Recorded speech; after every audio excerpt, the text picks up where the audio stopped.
নমস্কার বন্ধুরা, কেমন আছেন আপনারা? আশা করি সকলে ভালো আছেন। জিএস রান্নাঘরে আপনাদের সবাইকে জানাই স্বাগত। আবারও চলে এলাম আরেকটি রেসিপি নিয়ে। আজকে আমি তৈরি করব পুঁটি মাছ দিয়ে লাউয়ের তরকারি। তার জন্য যেখানে পুঁটি মাছগুলোকে খুব ভালো করে হলুদ লবণ মাখিয়ে নিলাম, আর এদিকে কড়াইতে তেল দিয়ে দিয়েছি। তেলটাও গরম হয়ে গেছে। এবারে মাছগুলো ভেজে নেব।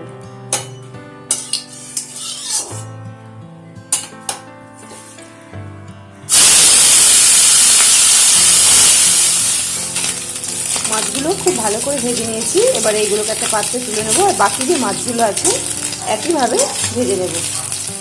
মাছগুলো ভেজে নেওয়ার পর ওই কড়াইয়ের মধ্যে আরেকটু সর্ষের তেল দিয়ে দিলাম, আর ফোড়ন হিসেবে দিয়ে দিলাম গোটা জিরে। এবারে কেটে রাখা আলুগুলো এর মধ্যে দিয়ে দিচ্ছি।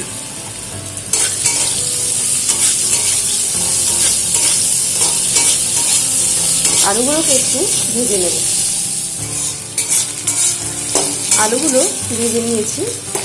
এবারে আমি এর মধ্যে দিয়ে দেবো কেটে রাখা লাউ।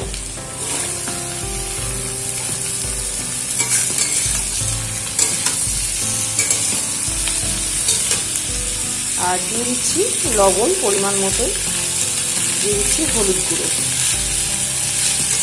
লবণ আর হলুদ দিয়ে লাউটাকে খুব ভালো করে কষিয়ে নেব।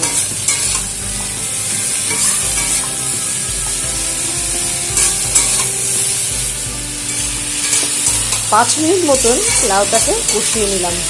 এবারে এর মধ্যে দিয়ে দেবো জিরে আর কাঁচা লঙ্কা। জিরে আর কাঁচা লঙ্কা আমি আগে থেকেই মিক্সিতে পেস্ট করে নিয়েছি।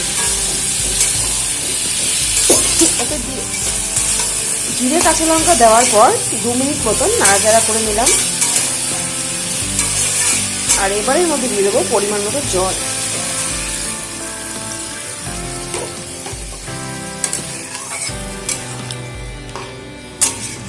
এবারে লাউটা ভালোভাবে ফুটতে দেব। ঝোলটা খুব ভালোভাবে ফুটে উঠেছে। এবারে এর মধ্যে ভেজে রাখা মাছগুলো দিয়ে দেব।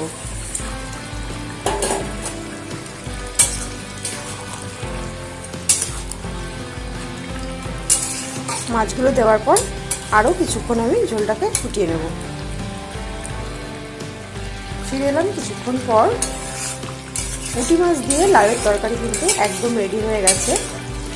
আর এখানে যারা একটু মিষ্টি খেতে পছন্দ করেন তারা 1 চামচ চিনি এর মধ্যে ব্যবহার করতে পারেন, তাহলে সেটা একটু ভালো লাগে যারা মিষ্টি মিষ্টি খেতে পছন্দ করেন। আমার পুঁটি মাছ দিয়ে লাউয়ের তরকারি কিন্তু একদম রেডি হয়ে গেল। এবারে তরকারিটাকে একটা পাত্রে নামিয়ে নেব।